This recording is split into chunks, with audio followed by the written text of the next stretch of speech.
Hello students, welcome to my YouTube channel brilliant competitive classes. तो पिछली video में हमने प्राइमरी एक्सरसाइज समाप्त किया था, तो आज हम इंटरमीडिएट एक्सरसाइज शुरू करने जा रहे हैं।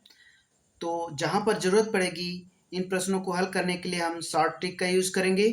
उस शॉर्ट ट्रिक को आप देखें ताकि जब भी आप प्रतियोगी परीक्षाओं में बैठें उन प्रश्नों को आसानी से हल कर सकें और अपनी समय की बचत कर सकें। तो आइए शुरू करते हैं। चीनी के मूल्य में 20% की कमी आ जाने के कारण एक व्यक्ति 250 रुपये में 5 किग्रा चीनी अधिक खरीदता है। चीनी का प्रति किग्रा घटा हुआ मूल्य, तो प्रति किग्रा घटा हुआ मूल्य, प्रति किग्रा बढ़ा हुआ मूल्य दोनों का सेम फार्मूला होता है। यह देखिए x और यह y और यह a। ऐसे प्रश्नों में इसे आप x कह लेंगे और इसको y कह लेंगे और इसको a कह लेंगे, ठीक। तो इस प्रकार जो आपका फार्मूला होगा वह एक्स वाई बटे 100 इंटू ए, प्रति किग्रा बढ़ा हुआ मूल्य प्रति किग्रा घटा हुआ मूल्य इसी फार्मूले से लगेगा, ठीक। तो यह आपकी ट्रिक हो गई। तो यहाँ पर x जो है 20 है और y जो है 250 है और 100 गुणे ए की वैल्यू 5 है। 1 0 पर से कैंसिल हो जाएगा, 25 और 5 दूनी 10 रुपये होगा। तो प्रति किग्रा घटा हुआ मूल्य 10 रुपये आएगा। अब आते हैं अगले प्रश्न पे। 52 210 लीटर दूध तथा पानी के मिश्रण में 10% दूध है। कितना दूध और मिलाया जाए कि मिश्रण में दूध की मात्रा जो है 30% हो जाए। तो देखिए यह x कह लीजिए, यह y कह लीजिए, ठीक, और इसे आप a कह लीजिए। तो इसको हम पहले हल कर ले रहे हैं, फिर ट्रिक आप देखेंगे, आप स्वयं ट्रिक बना सकते हैं। दोनों का पहले अंतर लिख लीजिए, ठीक, या ए पहले लिखें, पहले ए लिख लीजिए फिर दोनों का अंतर, मतलब 30 और 10 का 30 माइनस 10 और बटे यहाँ पर जो होगा वह जिसमें से घटाएंगे फिर उसको जो 100 से माइनस करना पड़ेगा, 100 माइनस और जिसमें से घटाए हैं ऊपर उसको आप लिखेंगे 30। तो अब इसे हम हल कर देते हैं। 210 और गुणे 30 में से 10 घटाएंगे 20 और बटे 70, 7 त्रिके 21 और 20 तिहाई 60। तो इस प्रकार जो है आपको 60 लीटर दूध जो है और उसमें मिलाना पड़ेगा। तो यह तीसरा ऑप्शन सही होगा। अब आते हैं अगले प्रश्न पर। 53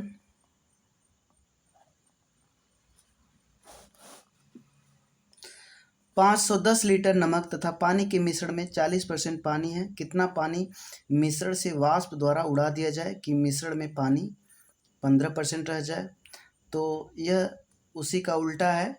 तो यहाँ पर देखिए 510 आप लिखेंगे, ठीक, और दोनों का अंतर मतलब 40% और 15%, तो 40 माइनस 15। अब यहाँ पर जो 100 में से माइनस करेंगे, जिसको ऊपर माइनस किया था उसी को माइनस करेंगे, ठीक। तो आप ट्रिक अपने से बना लीजिएगा। यहाँ पर यह x कह लेते हैं, यह y कह लेते हैं, यह a कह लेते हैं, ठीक। तो यहाँ पर हम हल करते हैं तो 510 और 40 में से अगर 15 घटा देंगे तो 25 बचेगा और बटे 100 में से 15 घटाएंगे तो 85।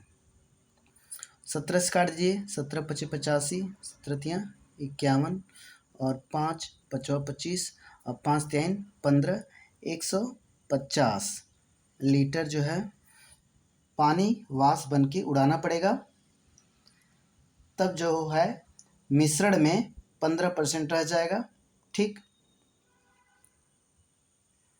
तो मिश्रण में पानी जो है 15% रह जाएगा। अब आते हैं अगले प्रश्न पर। 54 चावल के मूल्य में 35% की वृद्धि हो जाने पर एक परिवार ने अपनी खपत इतनी कम कर दी कि चावल पर खर्च में केवल 17% की वृद्धि हुई। यदि मूल्य वृद्धि के पहले चावल की खपत 30 किग्रा था तो अब खपत कितनी होगी। तो देखिए ऐसे प्रश्नों में यह x कह लीजिए और यह y कह लीजिए, ठीक। तो वृद्धि हो रहा है तो पहले वृद्धि है तो इसके लिए आप 100 प्लस यहाँ पर y ऐड करते हैं, ठीक, 17 और बटे 100 और प्लस x 35, ठीक। और यहाँ पर जो होगा हम 30 से गुणा कर देंगे। 30 जो है ए है या 30 यहाँ पर लिख दें, कोई दिक्कत नहीं है, ठीक। इस प्रकार यदि आप जो इसका ट्रिक देखें तो क्या बनेगा 100 plus x y, 100 plus y होगा क्योंकि वाई बाद वाली वैल्यू है, और बटे 100 प्लस एक्स और इंटू ए यहाँ पर हम लिखते हैं। तो यह ट्रिक आपकी बन गई। तो इसे हम हल कर देते हैं। 117 ऊपर होगा गुणे 30 बटे 100 और 35 135। अब जो है इसे हल करते हैं, काट दें इसको, 7 से काट दें, नहीं देखिए यहाँ पे 15 से काट देते हैं, 15 से इसे काट देते हैं पहले, 15 दूनी 30, 15 नवा 135, 9 से इसको काट दीजिए, 9 एकम 9, 9 त्रिका 27, 13 दूनी 26 किग्रा। तो इस प्रकार आपका जो उत्तर होगा वह 26 किग्रा होगा। तो अब आते हैं अगले प्रश्न पर। चीनी के मूल्य में 30% की कमी हो जाने पर एक परिवार ने अपनी खपत में इतनी वृद्धि कर दी कि चीनी के खर्च में केवल 10% की कमी हुई।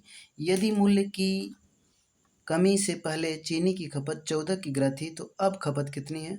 इसे आप x कह लीजिए और इसे y कह लीजिए और इसको a कह लीजिए, ठीक। तो देखिए अब कमी पहले हो रहा है तो 100 माइनस y का मतलब 10, ठीक। और यहाँ पे 100 माइनस x का मतलब 30 और गुणे a की वैल्यू क्या है 14 है। तो यहाँ पर 14 गुणे 90 बटे 70, 0 0 काट दें, 7 दूनी 14, 2 नवा 18 किग्रा, ठीक। तो अब खपत जो होगी 18 kg होगी। अब आते हैं अगले प्रश्न पर 56 पे।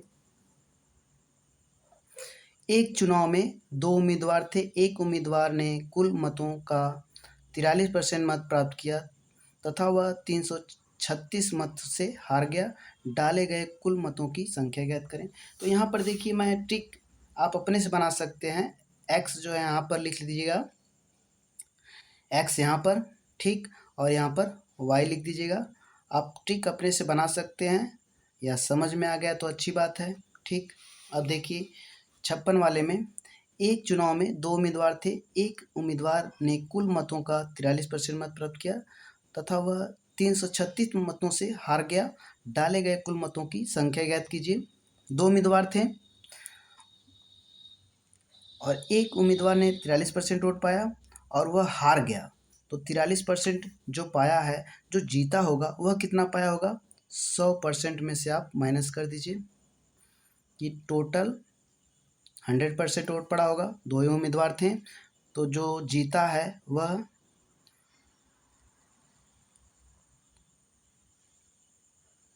57% वोट पाएगा। 57% जीतने वाला पाया और हारने वाला 43%। दोनों का अंतर जो है 336 मत का है। तो यहाँ से आप घटा दीजिए 4 और 5 में से 4 घटाएंगे तो 1, 14%, कुल मत का 14% 336 वोट है। तो कुल मत कितने होंगे 100% होगा। 100% निकालने के लिए आप 1% निकालेंगे तो भाग देंगे 14 से, और 100% निकालेंगे तो 100 से गुणा करेंगे। 14 दूनी 28 और फिर 14 चौको 56 और 24 का 100 में गुणा कर देंगे तो 2400 वोट, ठीक। तो कुल वोट जो है 2400 होगा। इस प्रकार आप उत्तर देख पा रहे हैं। अब आते हैं अगले प्रश्न पे, 47 पे और 57 पे।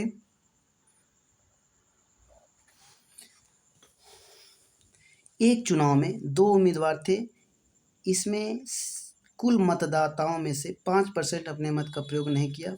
सफल उम्मीदवार कुल मत का 48% मत प्राप्त कर 1500 मत से विजयी रहा। पराजित उम्मीदवार को कितने मत मिले? ठीक, तो देखिए यहाँ पे 100% पूरा वोट था, 5% वोट नहीं पड़ा, 5% अपने मत का प्रयोग नहीं किया, तो 5% की गिनती होगी नहीं, इन्होंने अपना वोट नहीं डाला।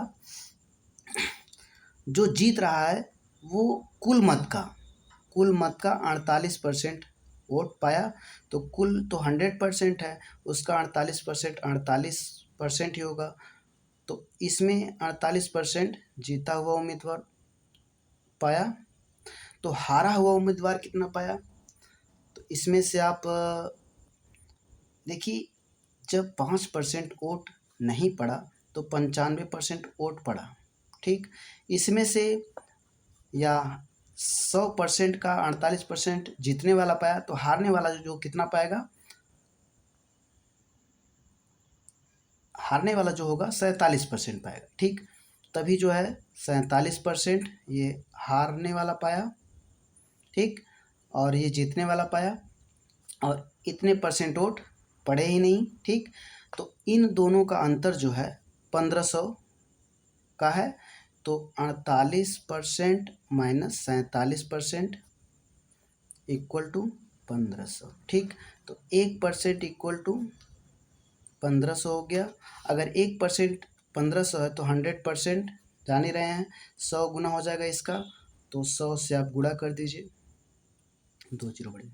तो यहाँ पर जो कुल वोट 1,50,000 वोट पड़े। ठीक, कुल मत थे 1,50,000। अब पराजित उम्मीदवार को कितने मत मिले ये पूछा गया है। तो पराजित तो 47% पाया है, तो इसका 47% निकाल दें। ठीक,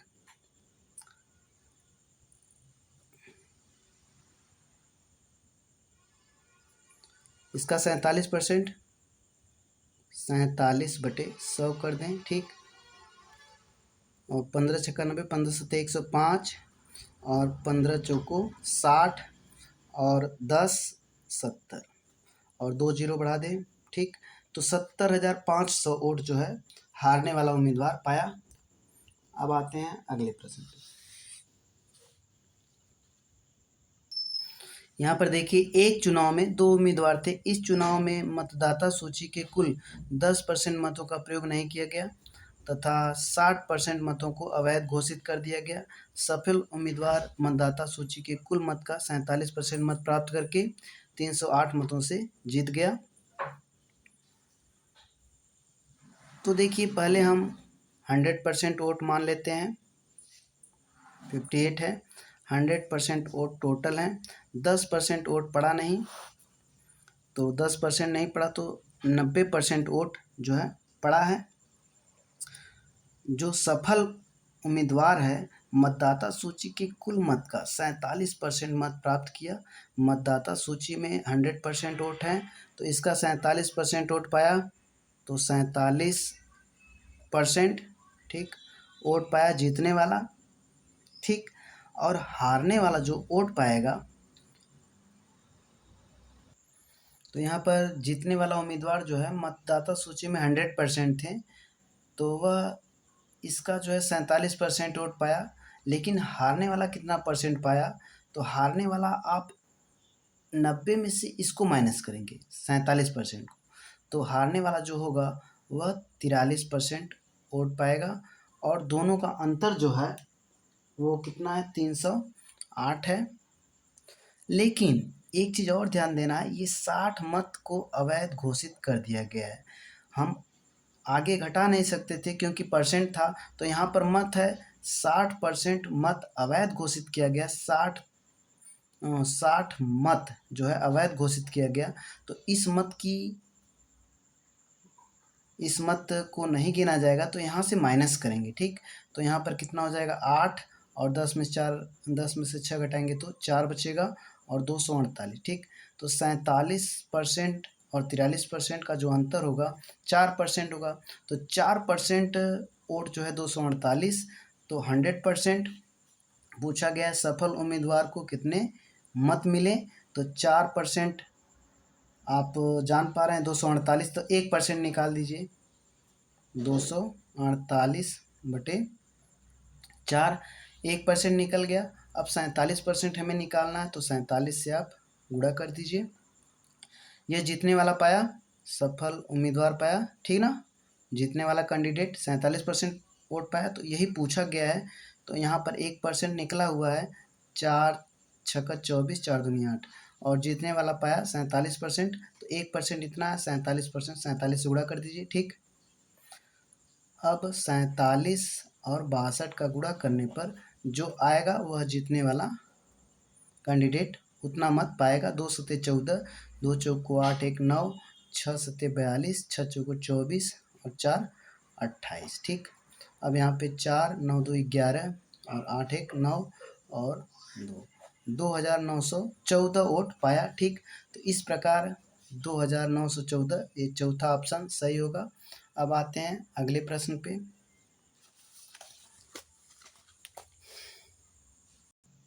तो यहाँ पर आप देख पा रहे हैं, एक चुनाव में 2 उम्मीदवार थे। इस चुनाव में 68 मत अवैध घोषित कर दिया गया। जीतने वाले उम्मीदवार ने वैध मत का 52% मत प्राप्त किया तथा वह 98 मत से जीत गया। कुल कितने मत प्रयोग किए गए हैं, ठीक।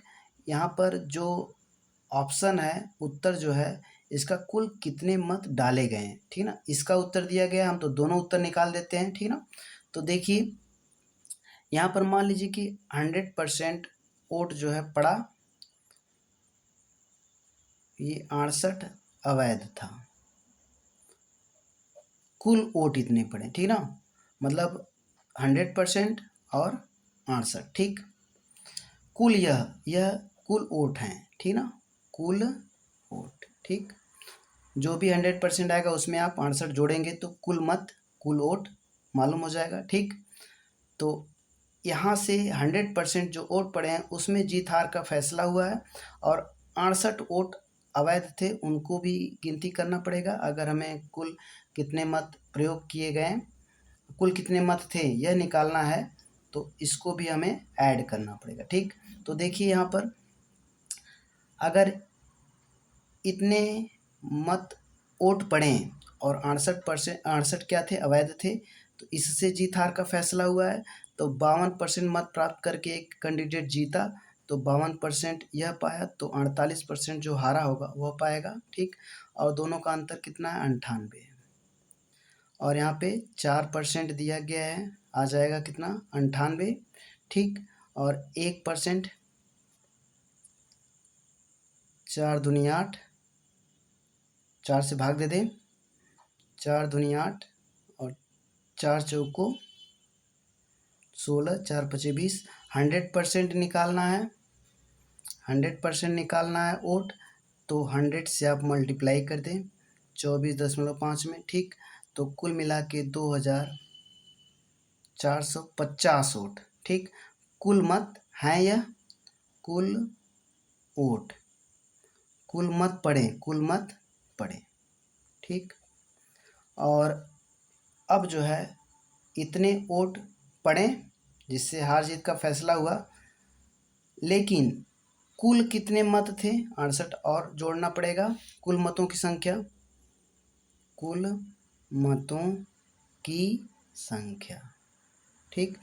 तो यहाँ पर 2450 और प्लस 2450 और प्लस 68 जोड़ दें, 8 6 5 11 के 1 और 4 1 5 और 2, तो 2518 कुल मत थे, जिसमें अवैध हो गए 68 वोट, और 2450 मतों से जो है जीत हार का फैसला हुआ। तो यहाँ पर जो पूछा गया कुल कितने मत प्रयोग किए गए, तो प्रयोग में जो कुल मत थे 2450 होंगे, ठीक। लेकिन जो यह उत्तर आया है 2518 किताब में दिया गया है, इसका मतलब यहाँ पर क्या होना चाहिए, कुल कितने वोट थे, कुल मत कितने थे। ठीक, तो जो जो भी प्रश्न अगर पूछा जाएगा, यह गलती तो यहाँ पे मिसप्रिंट हो गया है, तो यह गलती यहाँ पर हुई है, लेकिन एग्जाम में प्रतियोगी परीक्षा में ऐसी गलती नहीं होगी। ठीक, तो दोनों उत्तर आपके सामने हैं। कुल मत पड़े 2450, जिससे जीत हार का फैसला हुआ, लेकिन कुल मतों की संख्या 2518 होगी। अब आते हैं अगले प्रश्न पर। एक चुनाव में 2 उम्मीदवार थे, 95% वोट वैध था, तो 95% 100% पूरा वोट रहा होगा। ठीक ना।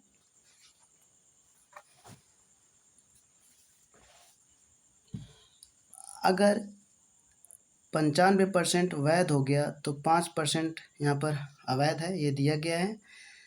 अब कुल वैध मत का 60% मत प्राप्त करके 684 मतों से चुनाव जीत गया सफल उम्मीदवार। ठीक, तो ये वैध मत है, इसका जो है आप 60% निकाल दें, 95 गुणे 60/100, 2 तिहाई 6, 2 पच्चे 10, 5 एकम 5, 5 9 45, 19 तिहाई 57%।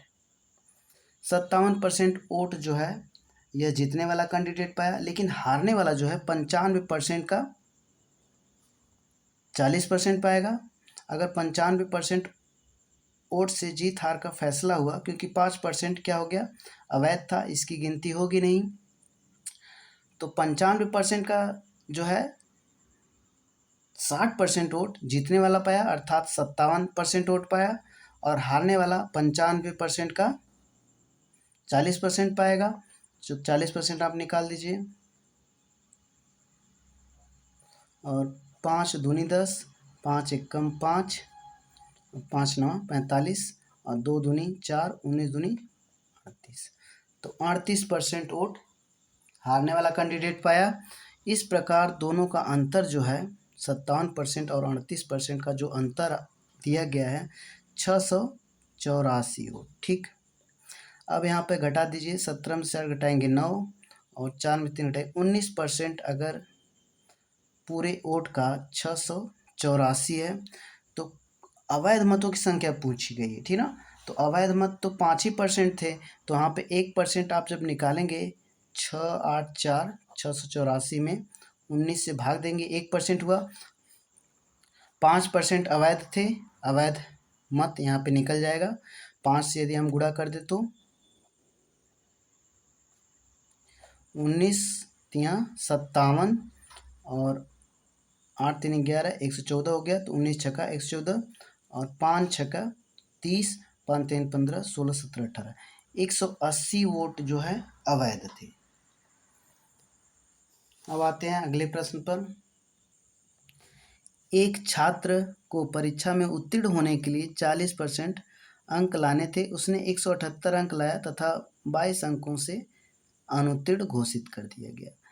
ये 40% पास होने के लिए चाहिए, लेकिन बेचारा 178 पाया और 22 अंक से फेल हो गया। 22 अगर पा गया होता तो 40% हो जाता पूरे पूर्णांक का। ठीक ना, तो यहाँ पर 40% आप देख पा रहे हैं कितना है, 8 2 10, 7 2 9 1 10, और 1 1 2, 40% 200 है पूरे पूर्णांक का, जो कि पासिंग मार्क है। और पूछा गया है कि कुल पूर्णांक कितने थे, तो 40% 200, तो 100% कितना होगा, कुल पूर्णांक होगा। ठीक, तो यहाँ पर 1% निकालना है, तो 40 से आप भाग दीजिए। ठीक, और 100% निकालना तो 100 से गुणा कर दें। ठीक, और यहाँ पे 4 पचे 20, और ये 500 पूर्णांक कुल होंगे। अब आते हैं अगले प्रश्न पे, 62 पे। एक परीक्षा में उत्तीर्ण होने के लिए 40% अंक प्राप्त करने पड़ते हैं। एक छात्र ने 30 अंक प्राप्त किया, 30% अंक प्राप्त किया तथा वह 12 अंकों से अनुत्तीर्ण घोषित कर दिया गया। पूर्णांक क्या था? 40% अंक प्राप्त करने पड़ते हैं, पासिंग मार्क है। ठीक, देखिए यहाँ पे 40% मार्क जो है पासिंग मार्क है, लेकिन वह 30% अंक पाया और 12 अंक से फेल हो गया। तो अगर 12 अंक होता तो ये 40% बन जाता, दोनों बराबर हो गया। ठीक, अगर ये 12 अंक और मिला होता तो 40% ये होता, ये 40% है और ये भी 40%, दोनों इक्वल होगा। अब ये इधर लाइए, 40% माइनस 30% इक्वल टू 12।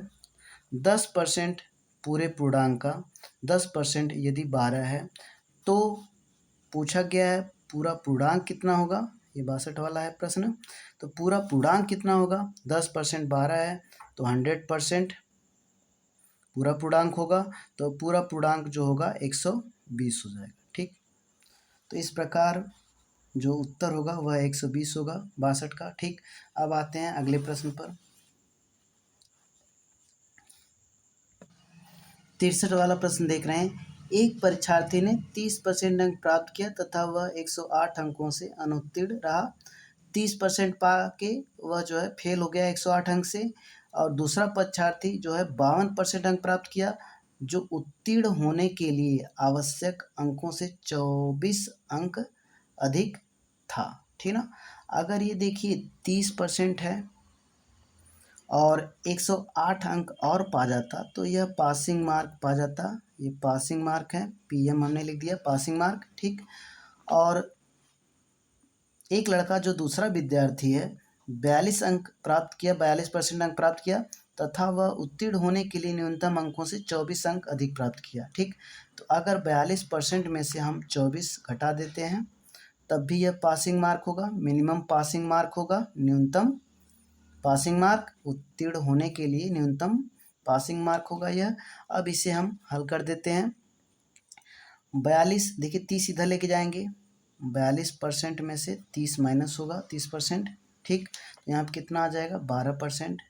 और इसको इधर लेके आएंगे, जुड़ जाएगा 108 में 24 जुड़ेगा 132 हो जाएगा। ठीक, तो 132, तो 12% पूरे पूर्णांक का पूरा पूर्णांक निकलेगा। 12% जो है कितना होगा, 12% 132 है तो 1% कितना होगा, 1% जो होगा 132/12 हो जाएगा। 12 एकम 12 और 12 एकम 12। यहाँ पे देखिए एक छोटी सी मिस्टेक हो गई है, यहाँ पर 52% था, हमने 42% लिख दिया, तो आप इसे 52 बना लीजिए। ठीक, और यहाँ पे भी 52 कर लीजिए। अब यहाँ पर कितना आ जाएगा 22 आ जाएगा। ठीक, तो 22% 132 है तो 1% 22 से हम भाग देंगे, 1% 22 से 132 में भाग देंगे 6 आएगा, 1% जो है 6 हमें मिल गया। ठीक, अब कहा गया है कि उत्तीर्ण होने के लिए कम से कम कितने प्रतिशत अंक चाहिए।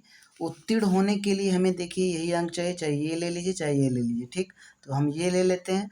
उत्तीर्ण होने के लिए 52% और माइनस 24 अंक चाहिए हमें।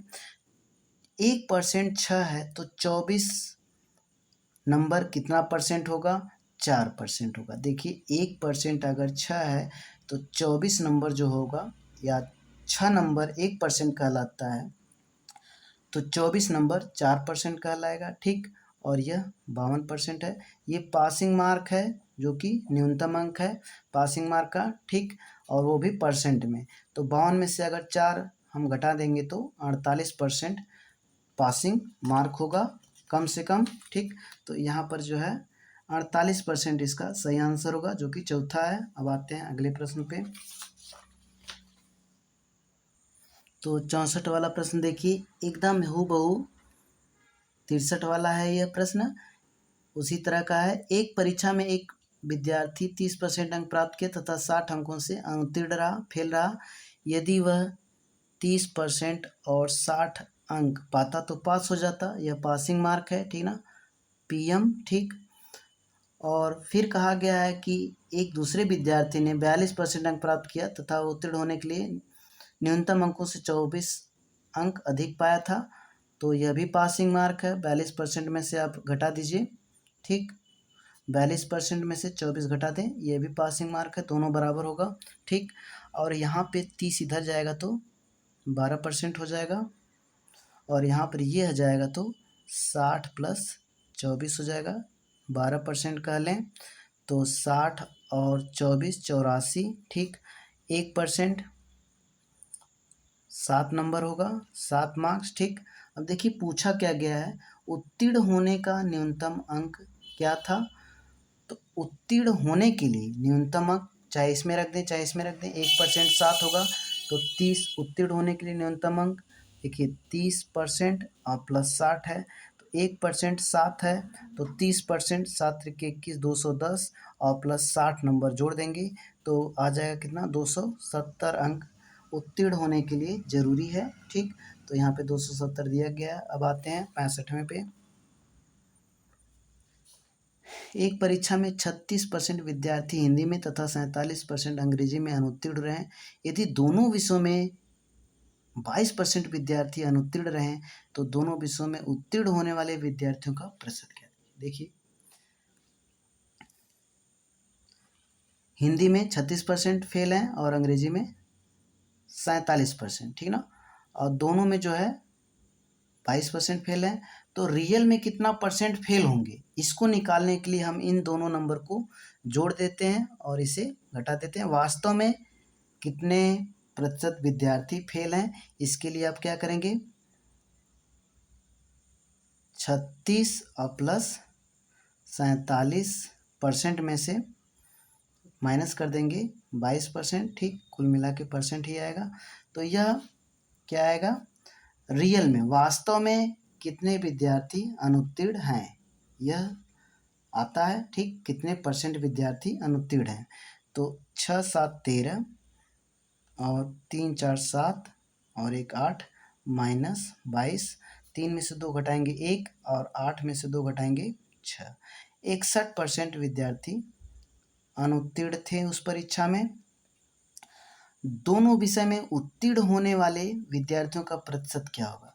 जब दोनों विषय में अनुत्तीर्ण होने वाले विद्यार्थी 61% हैं तो उत्तीर्ण होने वाले विद्यार्थी क्या होगा, 100 में से माइनस कर देंगे 100% में से 61%। ठीक, और यह जो उत्तर होगा 39%। इस प्रकार 39 इसका सही आंसर होगा, जो कि दूसरा ऑप्शन है। अब आते हैं अगले प्रश्न पे।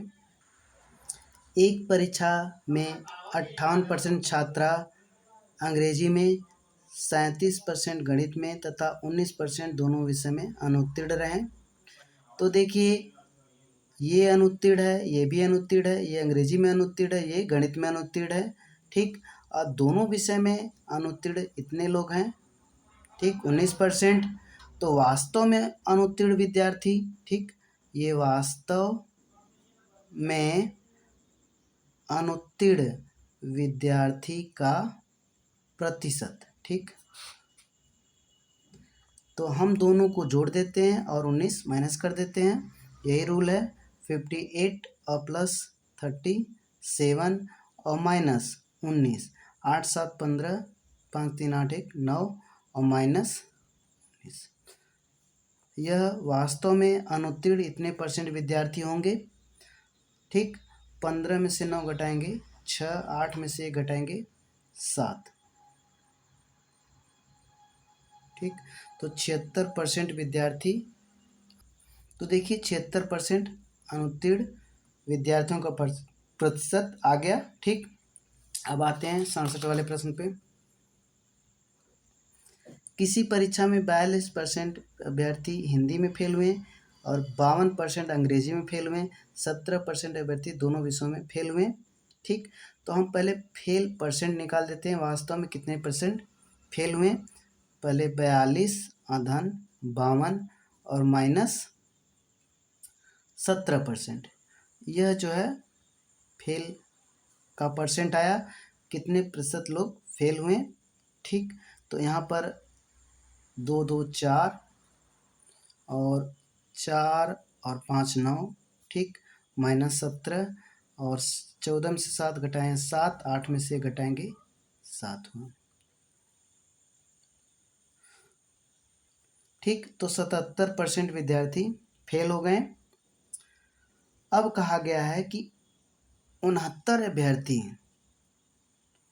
दोनों विषय में पास हुए। अगर 77% फेल हो गए तो पास कितने परसेंट हुए, तो पास का परसेंट निकाल दीजिए। ठीक, वास्तव में कितने परसेंट पास हुए, यहाँ पे पास परसेंट पास, या ऐसे लिख लीजिए पास विद्यार्थी का प्रतिशत। ठीक, तो 100 में से माइनस कर दें 33%,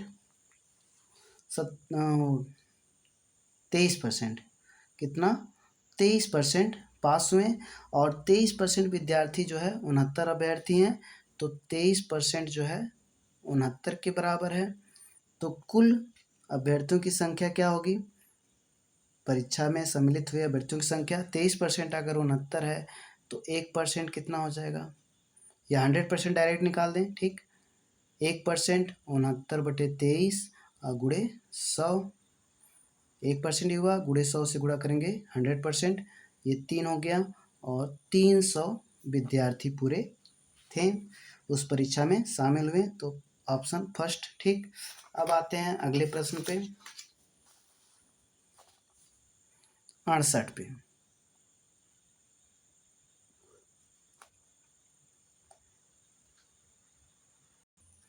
तो देखिए, एक परीक्षा में 82% विद्यार्थी अंग्रेजी में और 75% गणित में तथा 70% दोनों विषय में उत्तीर्ण हुए। तो उत्तीर्ण परसेंट हम निकाल ले रहे हैं। वास्तव में उत्तीर्ण परसेंट कितने परसेंट लड़के उत्तीर्ण हुए, ठीक, वास्तव में, या कितने परसेंट विद्यार्थी जो है उत्तीर्ण हुए, यह निकलेगा। दोनों हम ऐड कर लेते हैं, 82 और प्लस 75, और फिर माइनस 70। तो यह जो परसेंट आएगा उत्तीर्ण विद्यार्थियों का आएगा। तो 5 2 7 और 8 7 15 माइनस 70, ठीक, यहाँ पे आ जाएगा 87। तो 87% विद्यार्थी उत्तीर्ण हुए। अब क्या कहा गया है, देखिए, यदि दोनों विषय में 52 विद्यार्थी अनुत्तीर्ण रहे, तो 87 अगर उत्तीर्ण हुए तो अनुत्तीर्ण कितने होंगे, अनुत्तीर्ण परसेंट। ठीक, तो 100 में से हम 87% माइनस कर देंगे।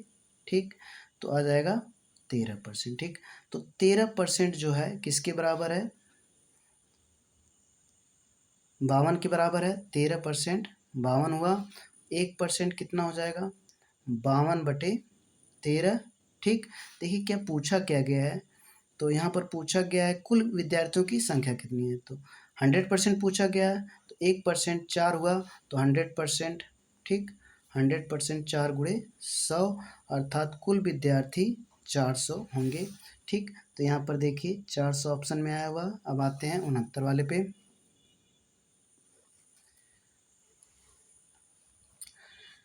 एक परीक्षा में 35% विद्यार्थी पहले विषय में तथा 42% दूसरे विषय में उत्तीर्ण हुए, 15% दोनों विषय में उत्तीर्ण रहे तथा कुल विद्यार्थियों की संख्या 2500 है, 2500। तो केवल एक ही विषय में कितने विद्यार्थी उत्तीर्ण हुए। ठीक, तो एक ही विषय में अगर उत्तीर्ण विद्यार्थियों का परसेंट निकालना, उससे थोड़ा हट के निकलेगा। ठीक, तो 35% में से आप 15% यहाँ पे माइनस करेंगे। ठीक, और यहाँ पर प्लस, और जो 42% होगा उसमें से आप 15% माइनस करेंगे। ठीक, यह जो है एक विषय में उत्तीर्ण विद्यार्थियों का परसेंट आएगा। ठीक, यहाँ पर आ जाएगा 20, और यहाँ पर आ जाएगा 27%। दोनों का ऐड किए, 47% विद्यार्थी जो है एक विषय में, ठीक, उत्तीर्ण हुए। ठीक, तो देखिए अब कहा गया है तो केवल एक विषय में कितने विद्यार्थी उत्तीर्ण हुए, तो 47% विद्यार्थी एक विषय में उत्तीर्ण हुए, परसेंट में दिया गया है। तो कितने विद्यार्थी होंगे, 2500 टोटल हैं, तो 2500 का आप 47% निकाल दीजिए। ठीक, 2500 का 47%, 47/100, 0 काट दीजिए। ठीक, 25 सत्ते 175, 5 17 हासिल, 25 चौको 100 और 117। ठीक, इस प्रकार जो है एक विषय में 1175 विद्यार्थी उत्तीर्ण होंगे। ठीक, अब आते हैं अगले प्रश्न में 70 वाले पे।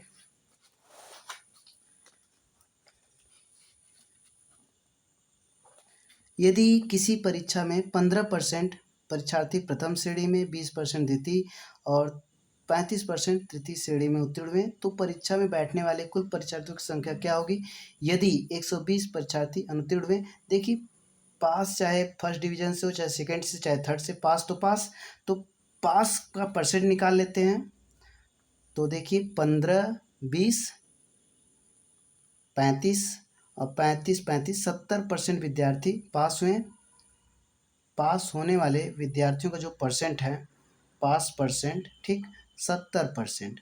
तो फेल परसेंट कितना हो जाएंगे? फेल का परसेंट विद्यार्थी हुए 30%। ठीक, तो फेल होने वाले विद्यार्थी 120 हैं, तो 30% जो है 120 होगा। ठीक, तो 100% कितना हो जाएगा? 100% निकालना है तो 120/30 अगुणे 100, और यहाँ से काट दें, और 100% 400 विद्यार्थी होगा। ठीक, तो इस प्रकार कुल विद्यार्थी जो है कितने होंगे? कुल परीक्षार्थी की संख्या 400 होगी। तो इस प्रकार यहीं तक हम रहने दे रहे हैं। तो यदि वीडियो पसंद आए तो लाइक, शेयर और सब्सक्राइब करें, और आगे के क्वेश्चन को देखने के लिए अगली वीडियो जरूर देखें। तो thank you for watching my videos.